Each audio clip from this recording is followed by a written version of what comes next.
जगत में प्रत्येक व्यक्ति को किसी ना किसी प्रकार की निर्बलता अवश्य होती है। जैसे कोई बहुत तेजी से दौड़ नहीं पाता तो कोई अधिक भार नहीं उठा पाता, कोई असाध्य रोग से पीड़ित रहता है तो कोई पढ़े हुए पाठों को स्मरण में नहीं रख पाता। ऐसे अनेकों उदाहरण और भी हैं। क्या आप किसी ऐसे व्यक्ति को जानते हैं जिसे सब कुछ प्राप्त हो और हम जीवन की उस एक निर्बलता को जीवन का केंद्र मानकर जीते हैं? इस कारणवश हृदय में दुख और असंतोष रहता है सदा। निर्बलता मनुष्य को जन्म से अथवा संजोग से प्राप्त होती है, किंतु उस निर्बलता को मनुष्य का मन अपनी मर्यादा बना लेता है। किंतु कुछ व्यक्ति ऐसे भी होते हैं जो अपने पुरुषार्थ और श्रम से उस निर्बलता को पराजित कर देते हैं। क्या भेद है उनमें और अन्य लोगों में? क्या आपने कभी विचार किया है? सरल सा उत्तर है इसका। जो व्यक्ति निर्बलता से पराजित नहीं होता, जो पुरुषार्थ करने का साहस रखता है हृदय में, वो निर्बलता को पार कर जाता है। अर्थात निर्बलता अवश्य ईश्वर देता है, किंतु मर्यादा मनुष्य का मन ही निर्मित करता है। स्वयं विचार कीजिए।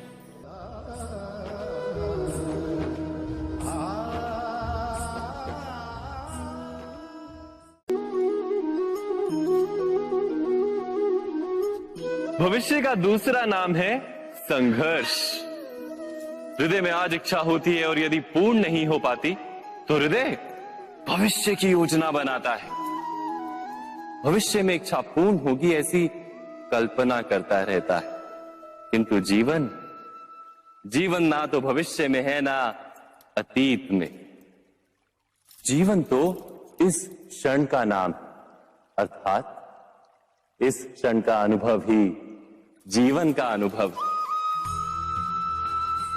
पर हम ये जानते हुए भी इतना सा सत्य समझ नहीं पाते।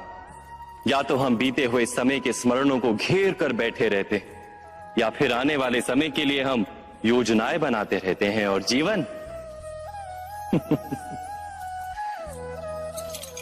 जीवन बीत जाता है। एक सत्य यदि हम हृदय में उतार लें कि ना हम भविष्य देख सकते हैं, ना ही भविष्य निर्मित कर सकते हैं, हम तो केवल धैर्य और साहस के साथ भविष्य को आलिंगन दे सकते हैं, स्वागत कर सकते हैं भविष्य का। तो क्या जीवन का हर पल जीवन से नहीं भर जाएगा? स्वयं विचार कीजिए।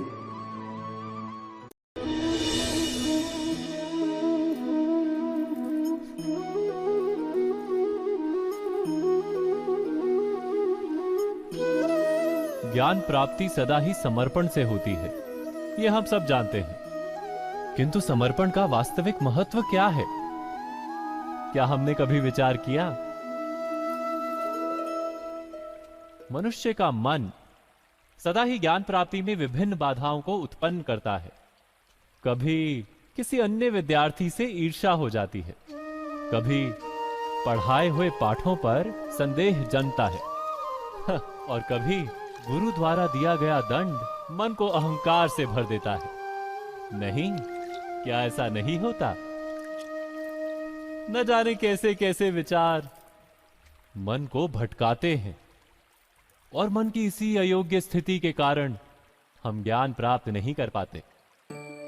मन की योग्य स्थिति केवल समर्पण से निर्मित होती है। समर्पण मनुष्य के अहंकार का नाश करता है। ईर्ष्या, महत्वाकांक्षा आदि भावनाओं को दूर कर हृदय को शांत करता है और मन को एकाग्र करता है। वास्तव में ईश्वर की सृष्टि में ना ज्ञान की मर्यादा है, ना ज्ञानियों की। गुरु दत्तात्रेय ने तो गाय और श्वान से भी ज्ञान प्राप्त कर लिया था। अर्थात विषय ब्रह्म ज्ञान का हो या जीवन के ज्ञान का या गुरुकुल में प्राप्त होने वाले ज्ञान का, उसकी प्राप्ति के लिए गुरु से अधिक महत्व है उस गुरु के प्रति हमारा समर्पण। क्या यह सत्य नहीं?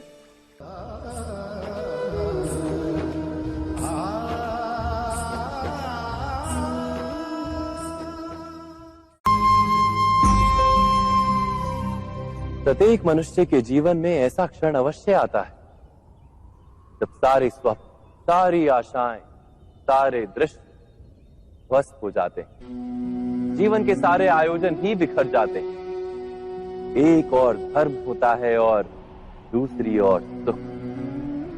इसी को धर्म संकट कहते हैं। जब धर्म का वहन ही संकट हो और धर्म का त्याग ही सुख हो। विचार कीजिए, कभी किसी स्वजन के विरुद्ध सत्य बोलने का अवसर प्राप्त हो जाता है, कभी ठीक दरिद्रता के समय सरलता से चोरी करने का मार्ग प्राप्त हो जाता है, कभी किसी शक्तिशाली राजनेता या राजा के कर्मचारी का अधर्म प्रकट हो जाता है। सबके जीवन में ऐसी घटना बनती ही रहती है। अधिकतर लोग ऐसे किसी क्षण को धर्म संकट के रूप में जान ही नहीं पाते। हमें किसी प्रकार के संघर्ष का अनुभव ही नहीं होता। सहजता से सुख की ओर खींचे चले जाते हैं, जैसे मक्खी गुड़ की ओर खींची चली जाती। वास्तव में धर्म संकट का क्षण ईश्वर के निकट जाने का क्षण होता है। यदि हम संघर्षों से भयभीत ना हो, सुख की ओर आकर्षित ना हो, अपने धर्म पर दृढ़ रहे, तो ईश्वर का साक्षात्कार दूर नहीं।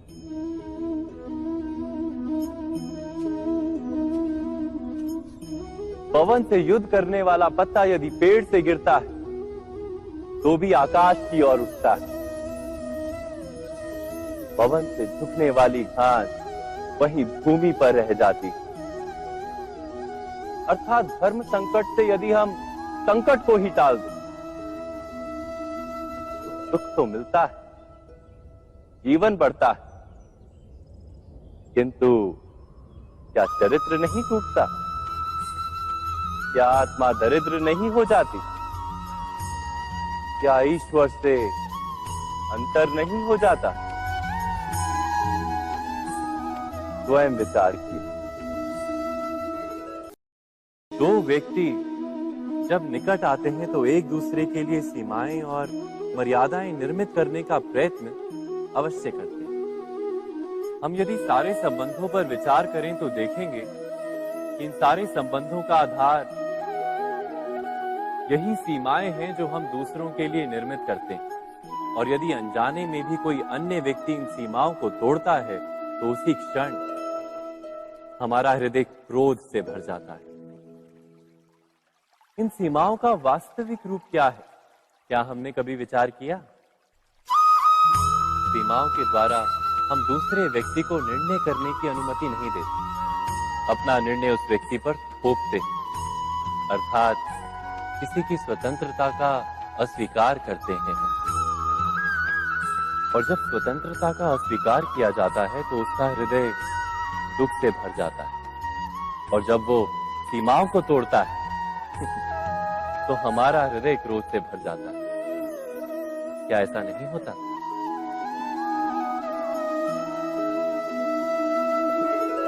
पर यदि एक दूसरे की स्वतंत्रता का सम्मान किया जाए तो किसी मर्यादाओं या सीमाओं की आवश्यकता ही नहीं होती। अर्थात जिस प्रकार स्वीकार किसी संबंध का देह है, क्या वैसे ही स्वतंत्रता किसी संबंध की आत्मा नहीं? स्वयं विचार कीजिए। सबके जीवन में ऐसा प्रसंग अवश्य आता है कि सत्य कहने का निश्चय होता है हृदय में, किंतु मुख से सत्य निकल नहीं पाता। कोई भय मन को घेर लेता है। किसी घटना अथवा प्रसंग के बारे में बात करना या फिर स्वयं से कोई भूल हो जाए उसके बारे में कुछ बोलना, क्या ये सत्य है? नहीं, ये तो केवल तथ्य है। अर्थात जैसा हुआ था वैसा केवल बोल देना सामान्य सी बात है। किंतु कभी कभी उस तथ्य को बोलते हुए भी भय लगता है। कदाचित किसी दूसरे की भावनाओं का विचार आता है मन। दूसरे को दुख होगा ये भय भी शब्दों को रोकता है। तो ये सत्य क्या है? क्या हमने कभी विचार किया है? जब भय रहते हुए भी कोई तथ्य बोलता है तो वो सत्य कहलाता है। वास्तव में सत्य कुछ और नहीं, केवल निर्भयता का दूसरा नाम है। और निर्भय होने का कोई समय नहीं होता, क्योंकि निर्भयता आत्मा का स्वभाव है। अर्थात क्या प्रत्येक क्षण सत्य बोलने का क्षण नहीं होता?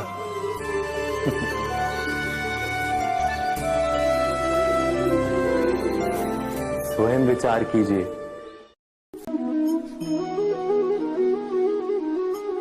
श्रेष्ठता का क्या अर्थ है? श्रेष्ठता का अर्थ है दूसरों से अधिक ज्ञान प्राप्त करना। अर्थात मूल्य इस बात का नहीं कि स्वयं कितना ज्ञान प्राप्त किया, मूल्य इस बात का है कि प्राप्त किया हुआ ज्ञान अन्य लोगों से कितना अधिक है। अर्थात श्रेष्ठता की इच्छा ज्ञान प्राप्ति को भी एक स्पर्धा बना देती है। और स्पर्धा में विजय अंतिम कब होती है?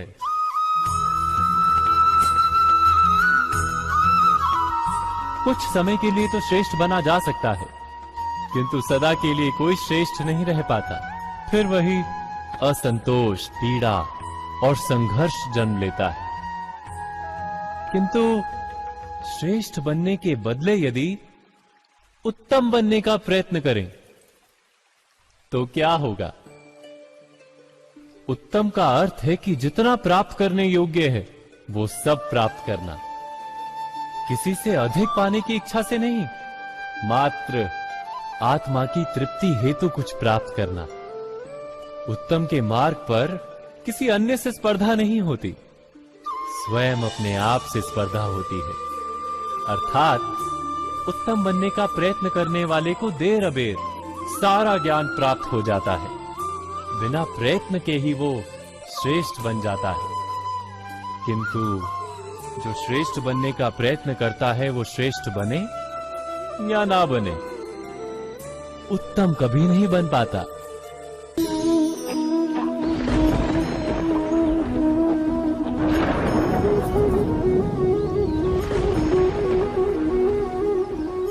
सपनों और पूर्वाभासों के आधार पर हम भविष्य के सुख दुख की कल्पना करते हैं। भविष्य के दुख का कारण दूर करने के लिए हम आज योजना बनाते हैं।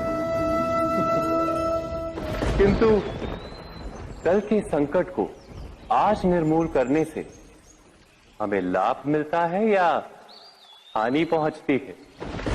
ये प्रश्न हम कभी नहीं करते। सत्य तो ये है कि संकट और उसका निवारण साथ जनते हैं, व्यक्ति के लिए भी और सृष्टि के लिए भी। नहीं, आप अपने भूतकाल का स्मरण कीजिए, इतिहास को देखिए। आप तुरंत ही ये जान पाएंगे कि जब जब संकट आता है तब तब उसका निवारण करने वाली शक्ति भी जन्म लेती है। यही तो जगत का चलन है। वस्तुतः संकट ही शक्ति के जन्म का कारण है। प्रत्येक व्यक्ति जब संकट से निकलता है तो एक पद आगे बढ़ा होता है, अधिक चमकता है, आत्मविश्वास से अधिक भरा होता है, न केवल अपने लिए अपितु विश्व के लिए भी। क्या ये सत्य नहीं? वास्तव में संकट का जन्म है एक अवसर का जन्म, अपने आप को बदलने का, अपने विचारों को ऊंचाई पर करने का अवसर, अपनी आत्मा को बलवान और ज्ञान मंडित बनाने का अवसर। जो ये कर पाता है उसे कोई संकट नहीं होता, किंतु जो ये नहीं कर पाता वो तो स्वयं एक संकट है विश्व के लिए। विचार कीजिए।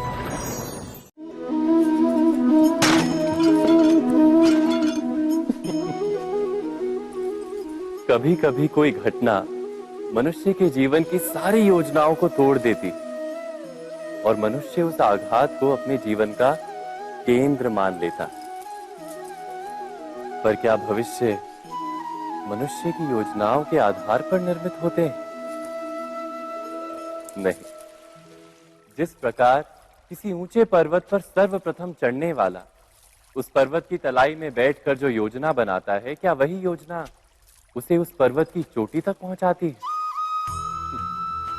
नहीं। वास्तव में वो जैसे जैसे ऊपर चढ़ता है वैसे वैसे उसे नई नई चुनौतियां, नई नई विडंबनाएं, नए नए अवरोध मिलते हैं। प्रत्येक पद पर वो अपने अगले पद का निर्णय करता है। प्रत्येक पद पर उसे अपनी योजनाओं को बदलना पड़ता है। कहीं पुरानी योजना उसे खाई में ना ढकेल दे। वो पर्वत को अपने योग्य नहीं बना पाता, केवल स्वयं को पर्वत के योग्य बना सकता है। क्या जीवन के साथ भी ऐसा ही नहीं? जब मनुष्य जीवन में किसी एक चुनौती को, एक अवरोध को अपने जीवन का केंद्र मान लेता है, अपने जीवन की गति को ही रोक देता है, तो वो अपने जीवन में सफल नहीं बन पाता और ना ही सुख और शांति प्राप्त कर पाता।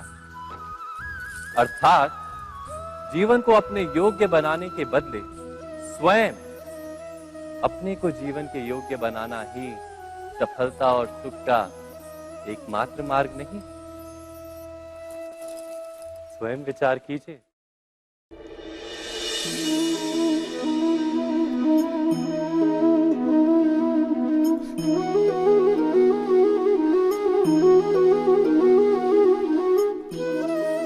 जीवन का हर क्षण निर्णय का क्षण होता है। प्रत्येक पद पर दूसरे पद के विषय में कोई निर्णय करना ही पड़ता है और निर्णय अपना प्रभाव छोड़ जाता है। आज किए गए निर्णय भविष्य में सुख अथवा दुख निर्मित करते हैं, ना केवल अपने लिए, अपने परिवार के लिए भी, आने वाली पीढ़ियों के लिए भी। जब कोई दुविधा सामने आती है तो मन व्याकुल हो जाता है, अनिश्चय से भर जाता है। निर्णय का वो क्षण युद्ध बन जाता है और मन बन जाता है युद्ध भूमि। अधिकतर निर्णय हम दुविधा का उपाय करने के लिए नहीं, केवल मन को शांत करने के लिए लेते हैं। पर क्या कोई दौड़ते हुए भोजन कर सकता है? नहीं। तो क्या युद्ध से जूझता हुआ मन कोई योग्य निर्णय ले पाएगा? वास्तव में शांत मन से जब कोई निर्णय करता है तो अपने लिए सुखद भविष्य बनाता है, किंतु अपने मन को शांत करने के लिए जब कोई निर्णय करता है तो वो व्यक्ति भविष्य में अपने लिए कांटों भरा वृक्ष लगाता है। स्वयं विचार कीजिएगा।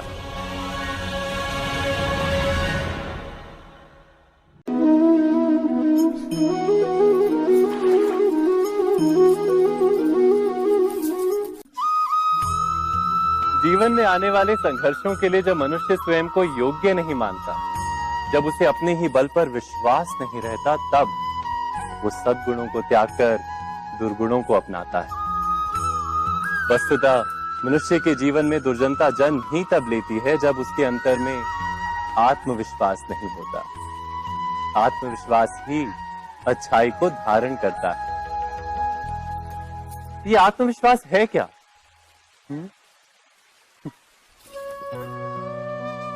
जब मनुष्य ये मानता है कि जीवन का संघर्ष उसे दुर्बल बनाता है, तो उसे अपने ऊपर विश्वास नहीं रहता। वो संघर्ष के पार जाने के बदले संघर्ष से छूटने के उपाय ढूंढने लगता है। किंतु जब वो ये समझता है कि ये संघर्ष उसे अधिक शक्तिशाली बनाते हैं, ठीक जैसे व्यायाम करने से देह की शक्ति बढ़ती, तो प्रत्येक संघर्ष के साथ उसका उत्साह बढ़ता है। अर्थात आत्मविश्वास और कुछ भी नहीं, मन की स्थिति, जीवन को देखने का दृष्टिकोण मात्र है। और जीवन का दृष्टिकोण तो मनुष्य के अपने वश में होता है।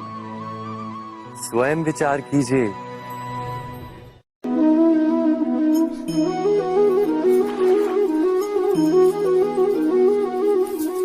पिता सदा ही अपने संतान के सुख की कामना करते हैं, उनके भविष्य की चिंता करते रहते हैं।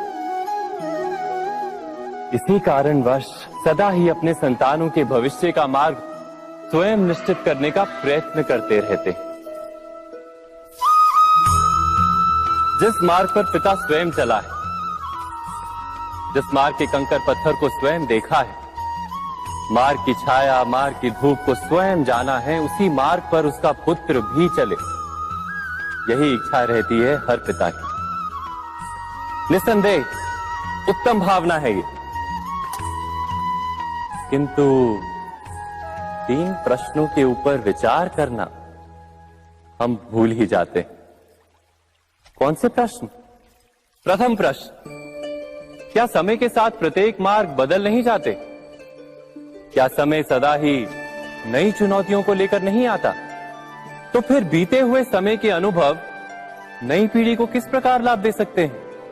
दूसरा प्रश्न, क्या प्रत्येक संतान अपने माता पिता की छवि होता है? हाँ, संतानों को संस्कार तो अवश्य माता पिता देते हैं, किंतु भीतर की क्षमता तो ईश्वर देते हैं। तो जिस मार्ग पर पिता को सफलता मिली है, विश्वास है कि उसी मार्ग पर उसकी संतानों को भी सफलता और सुख प्राप्त होगा। तीसरा प्रश्न, क्या जीवन के संघर्ष और चुनौतियां लाभकारी नहीं होती? क्या प्रत्येक नया प्रश्न एक नए उत्तर का द्वार नहीं खोलता? तो फिर संतानों को नए नए प्रश्नों, संघर्षों और चुनौतियों से दूर रखना, ये उनके लिए लाभ करना कहलाएगा या हानि पहुंचाना? अर्थात जिस प्रकार संतान के भविष्य का निर्माण करने के बदले उसके चरित्र का निर्माण करना श्रेष्ठ है, वैसे ही संतानों के जीवन का मार्ग निश्चित करने के बदले उन्हें नए संघर्षों के साथ जूझने के लिए मनोबल व ज्ञान देना अधिक लाभदायक नहीं होगा? स्वयं विचार कीजिए। मनुष्य की सबसे बड़ी दुर्बलता क्या होती है? सोचिए। धन, प्रेम, अहंकार। मनुष्य की सबसे बड़ी दुर्बलता होती है उसके रहस्य। चाहे आप कितने भी शक्तिशाली क्यों ना हो, कितने भी प्रबल क्यों ना हो, परंतु उसके रहस्य उसके नाश की चाबी होती है। इसलिए यदि प्रबल रहना है, शक्तिशाली रहना है, समर्थ रहना है, तो अपने रहस्य को किसी को भी ना बताएं, ना मित्र को और ना ही शत्रु को, क्योंकि समय पड़ने पर कब कौन शत्रु हो जाए ऐसा कहना संभव नहीं।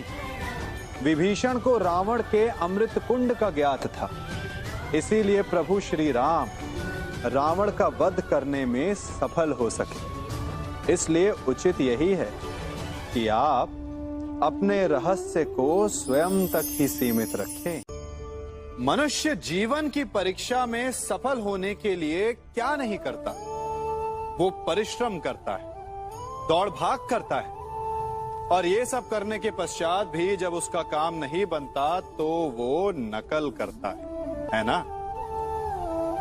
तनिक लौटिए अपने बचपन में, स्मरण कीजिए अपने बचपन की स्मृतियों का। क्या स्मरण हुआ? विद्यालय में जब आप परीक्षा देने जाते थे तो क्या होता था?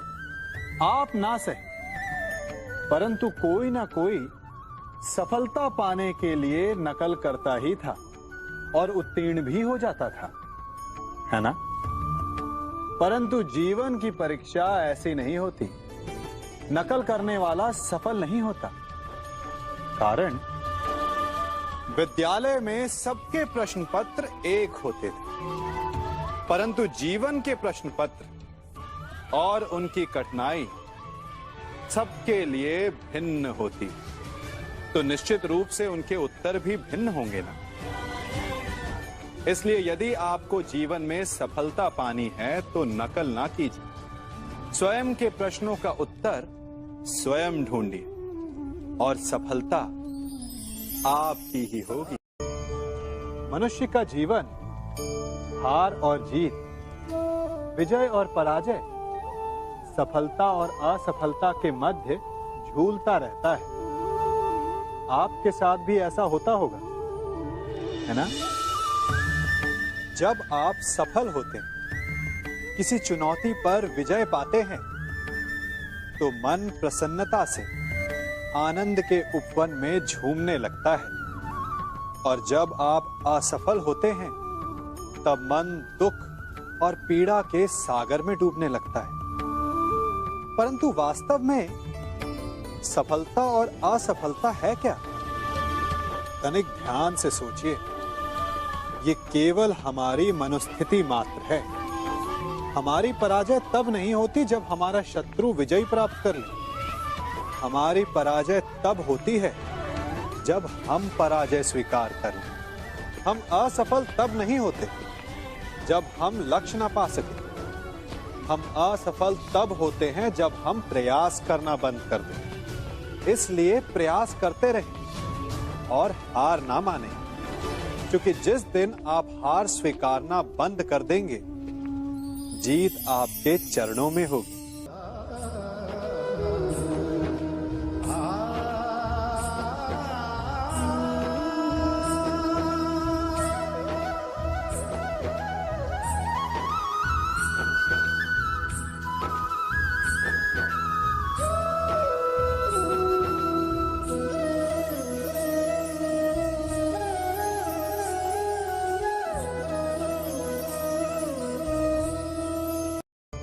आप सबने बरगद के वृक्ष को तो देखा ही होगा। क्या आपको ज्ञात है, बरगद के वृक्ष के बीज का आकार राई से भी छोटा होता है, परंतु बरगद का वृक्ष संसार के महाकाय वृक्षों में जाना जाता है। जब उसका जन्म होता है, तब उसमें वो जटाएं, वो शाखाएं नहीं होती, परंतु जैसे जैसे उसका विस्तार होता है, जैसे जैसे वो अधिक शाखाओं का भार उठाता है, अधिक पत्तियों का सृजन करता है, वैसे वैसे उसकी शाखाएं जटाएं बनकर जड़ तक पहुंचती है और इस वृक्ष को सहारा देती है। ये जीवन का बहुत महत्वपूर्ण पथ है। बिना लोभ लालच शुभ कार्य करें, अन्य लोगों की सहायता करें। धीरे धीरे आपने जिनकी सहायता की, वो आपके सहायक बनते जाएंगे, आपकी जड़ों को और बलशाली बनाएंगे, आयु, मान और आकार बढ़ाएंगे।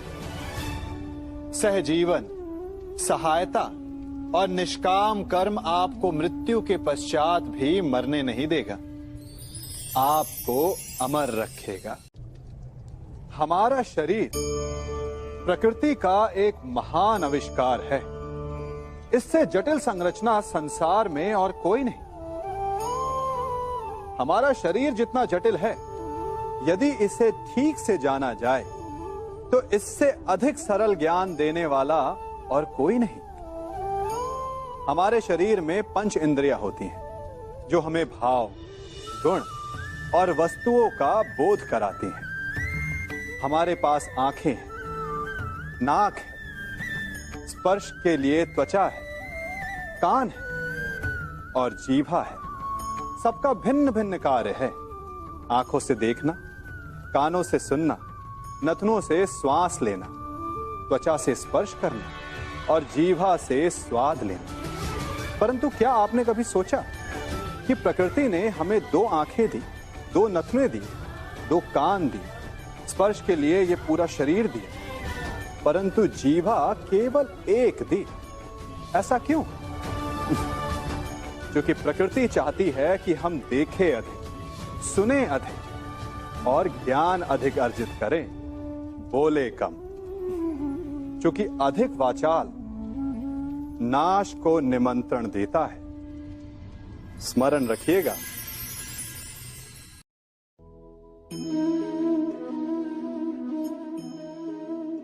ये सदा यही कहते आए कि यदि आगे बढ़ना है तो अपनों का साथ दो। सत्य कहते हैं, अपनों का साथ देना ही चाहिए। परंतु साथ देने से पूर्व ये अवश्य पहचान लेना चाहिए कि अपने हैं कौन। क्या अपने वही होते हैं जिनके साथ हमारा रक्त संबंध होता है, या अपने मित्र?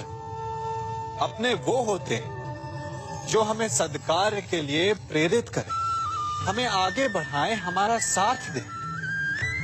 और वो जिनका साथ देने से समाज का नाश, धर्म की हानि हो, वो सगे हो करके भी सगे नहीं होते। इसलिए जब अपनों की परिभाषा का चुनाव करें तो उन्हें अपना माने जो आपका साथ दे, उन्हें नहीं जो हमें अज्ञान के मार्ग पर ले जाएं।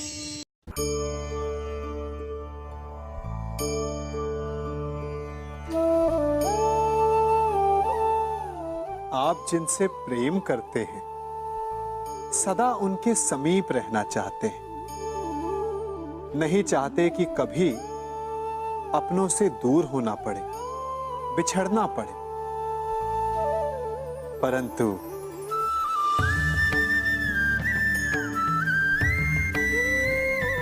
एक समय के पश्चात अपनों से दूर हो जाना उन्नति के लिए आवश्यक है।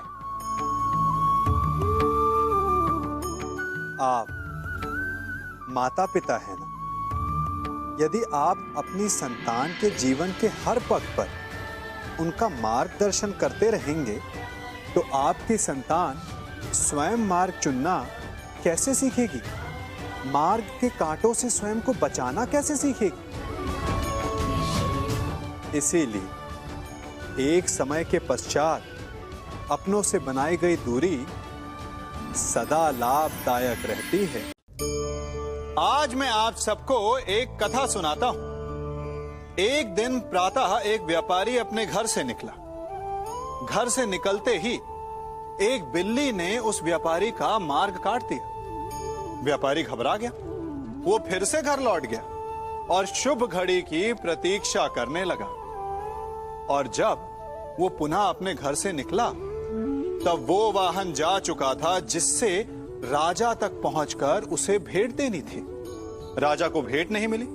राजा क्रोधित हो गए। राजा ने उस व्यापारी का व्यापार बंद करवा दिया। इस कारण व्यापारी क्रोधित होकर घर पर अपनी पत्नी से लड़ बैठा। पत्नी अपने बच्चों समेत मैके वापस चली गई और उस व्यापारी के जीवन में यदि कुछ रह गया था तो केवल अंधकार। और इन सब का कारण वो उस बिल्ली को मानता रहा जिसने उसका मार्ग काटा था। ऐसा ही एक दूसरा व्यापारी राजा को भेंट देने निकला और उस व्यापारी का मार्ग भी एक बिल्ली ने काट दिया। वो व्यापारी तनिक घबराया, परंतु उसने आगे बढ़ना अधिक उचित समझा। राजा तक वो समय पर पहुंचा। उसने राजा को भेंट की। राजा प्रसन्न हुए और राजा ने व्यापारी को अपना व्यापार बढ़ाने की अनुमति दी, स्वर्ण आभूषण दी। जब व्यापारी घर पर पहुंचा तो पत्नी को आभूषण और अपने बच्चों को देने के लिए वस्त्र थे उसके पास। हर ओर प्रसन्नता थी। समझ रहे हैं ना? दोनों के साथ एक ही प्रकार की घटना हुई, परंतु दोनों की प्रतिक्रिया भिन्न थी। ऐसा ही हमारा जीवन भी है। हमारे जीवन में प्रारब्ध का अपना स्थान है, परंतु उससे कई अधिक महत्वपूर्ण हमारी प्रतिक्रिया, हमारे सोच का प्रभाव है। क्योंकि यही हमारे जीवन को आकार देते हैं। इसलिए अपनी सोच को सकारात्मक रखिए। आपका जीवन सदैव आनंदमय।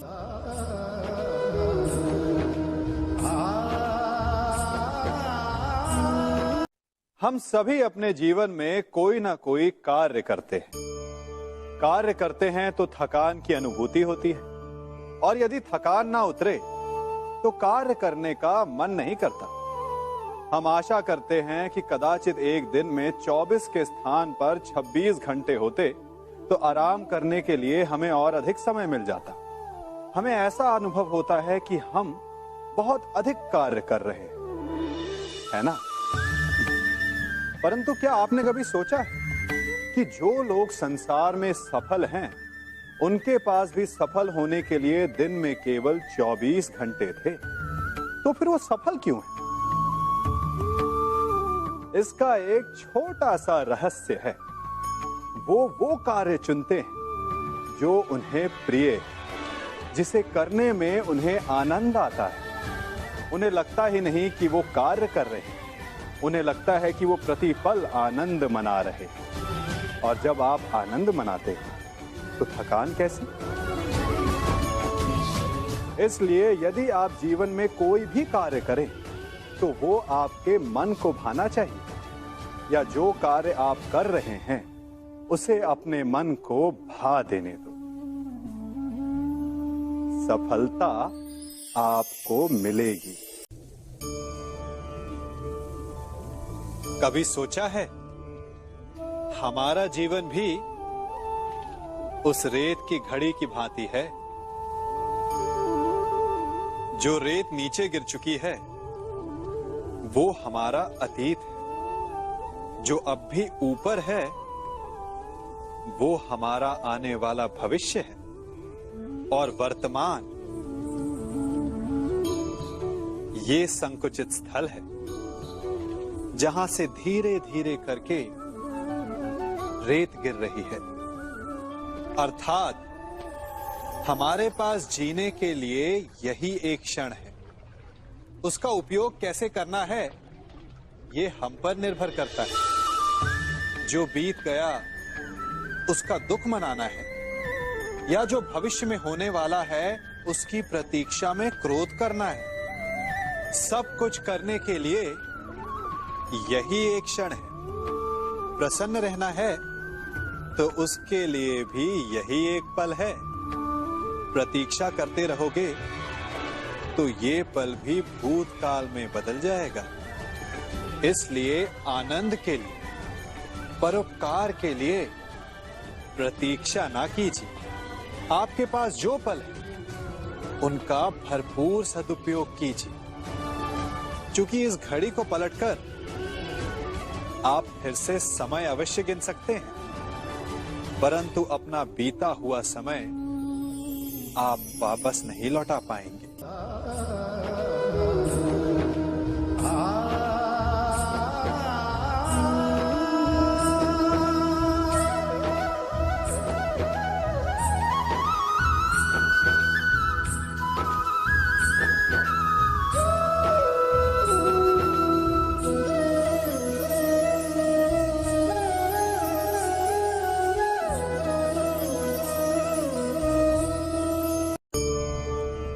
मनुष्य भी बड़ा विचित्र प्राणी है। अपनों से नीचे के स्तर के लोगों को वो हे दृष्टि से देखता है, उनका उपहास उड़ाता है, उनसे बार बार कहता है कि तुम्हारा कुछ नहीं हो सकता, तुम भविष्य में कुछ नहीं कर पाओगे। जब मनुष्य के पास धन, संपत्ति, मान होता है तो वो दूसरों का आदर नहीं करता, परंतु वो एक बात भूल जाता है कि उससे भी अधिक शक्तिशाली कोई अस्तित्व में है, और वो है समय। काल। काल अपना चक्र कब बदलेगा ये कोई नहीं जानता।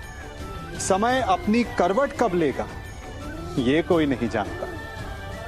कोयला भी समय के साथ साथ हीरे में परिवर्तित हो जाता है।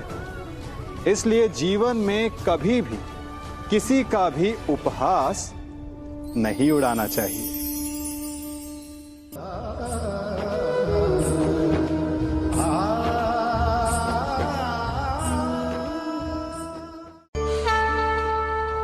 गर्व, अभिमान और अहंकार, ये तीनों सुनने में एक जैसे लगते हैं, परंतु तीनों का अर्थ भिन्न होता है और परिणाम भी। तीनों का आरंभ प्रेम से होता है। स्वयं से प्रेम, परिश्रम हमारे मन में गर्व को जन्म देता है, और सफलता अभिमान जगाती है। यहां तक ठीक है, परंतु जब ये भावना अहंकार बन जाती है तब वो समस्या बन जाती है, क्योंकि सबसे बुरा अंत अहंकारी का ही होता है। परंतु मनुष्य के लिए पहेली यही है कि पहचाना कैसे जाए कि अहंकार जग गया है और उसका दमन आवश्यक है। इसका उत्तर मैं नहीं, आपका मन देगा। जब तक आप स्वयं से प्रसन्न हैं, जब तक आप सबसे ऊंचा उठने का प्रयास कर रहे हैं, तब तक ठीक है। परंतु जब आपके मन में दूसरों को नीचा समझने का भाव आ जाए तो सावधान हो जाइए, क्योंकि यही अहंकार है जो वास्तव में आपको हीन कर रहा है।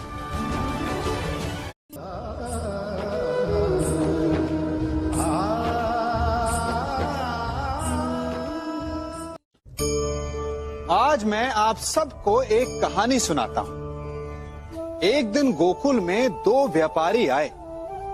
एक व्यापारी शहद का था, बड़ा मीठा शहद था उसका, परंतु वो गोकुल में टिक नहीं पाया। उसके व्यापार ने घाटा खाया और शीघ्र ही वो गोकुल छोड़कर चला गया। और दूसरा व्यापारी मिर्च का था।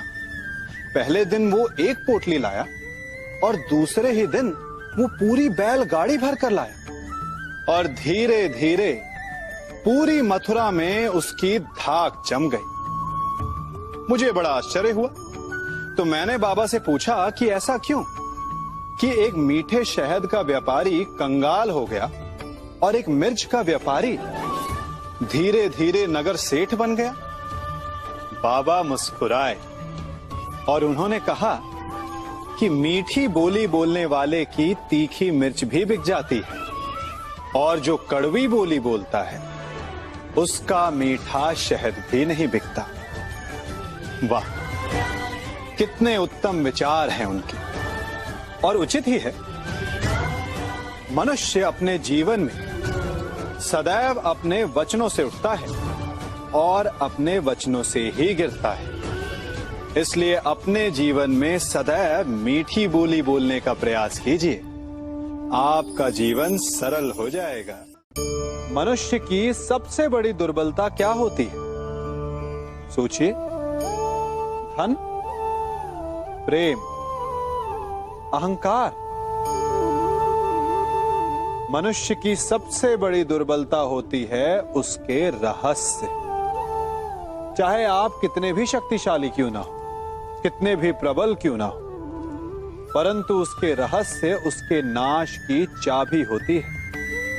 इसलिए यदि प्रबल रहना है, शक्तिशाली रहना है, समर्थ रहना है, तो अपने रहस्य को किसी को भी ना बताएं, ना मित्र को और ना ही शत्रु को, क्योंकि समय पड़ने पर कब कौन शत्रु हो जाए ऐसा कहना संभव नहीं। विभीषण को रावण के अमृत कुंड का ज्ञात था, इसीलिए प्रभु श्री राम रावण का वध करने में सफल हो सके। इसलिए उचित यही है कि आप अपने रहस्य को स्वयं तक ही सीमित रखें।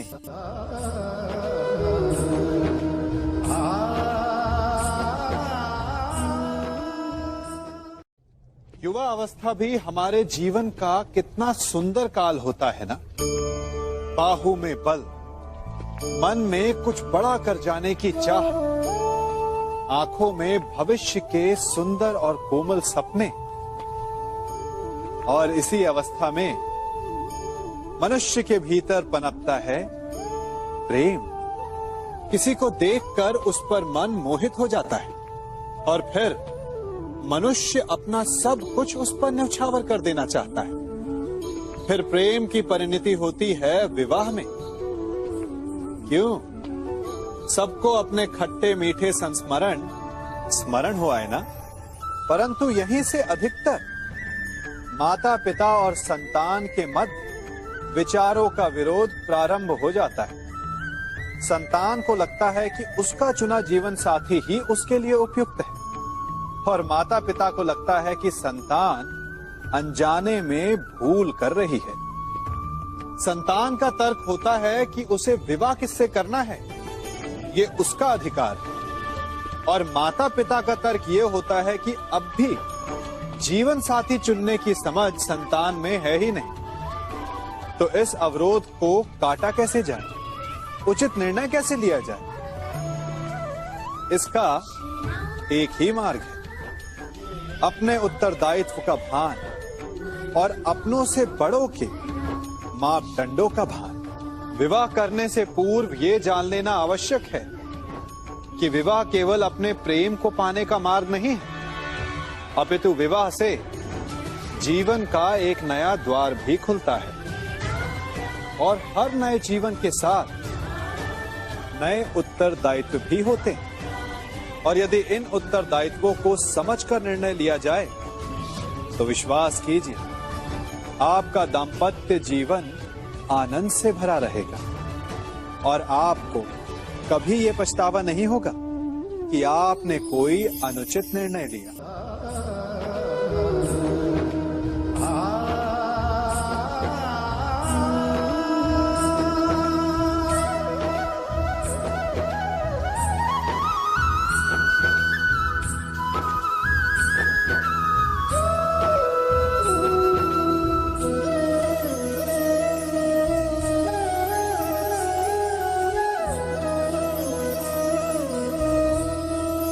जब सागर का जल वाष्प बनकर उड़ता है तब वो हमें दिखाई नहीं देता।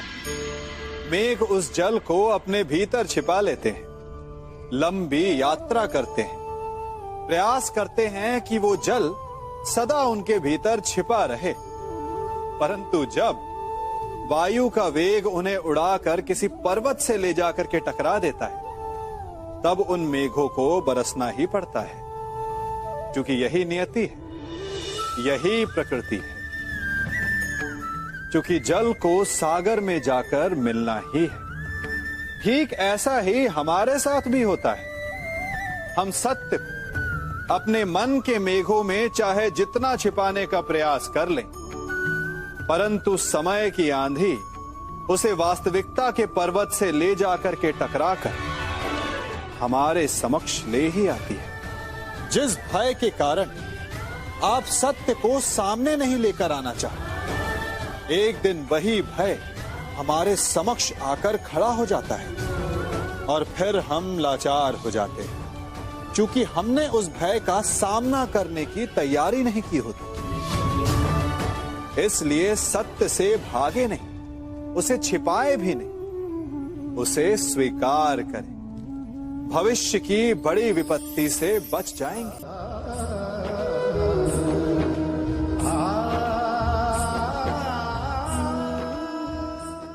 कभी कभी आप सबके जीवन में एक ऐसी विचित्र समस्या अवश्य आती है कि शक्तिशाली के समक्ष मौन हो जाए। कि उस शक्तिशाली से विवाद करने से बचने के लिए आप मौन रह जाते। मानता हूं, ऐसा करने से आप एक विवाद से बच जाते, एक संघर्ष से बच जाते, परंतु ऐसा बचाव एक बड़े संघर्ष को जन्म दे देता है। कैसे?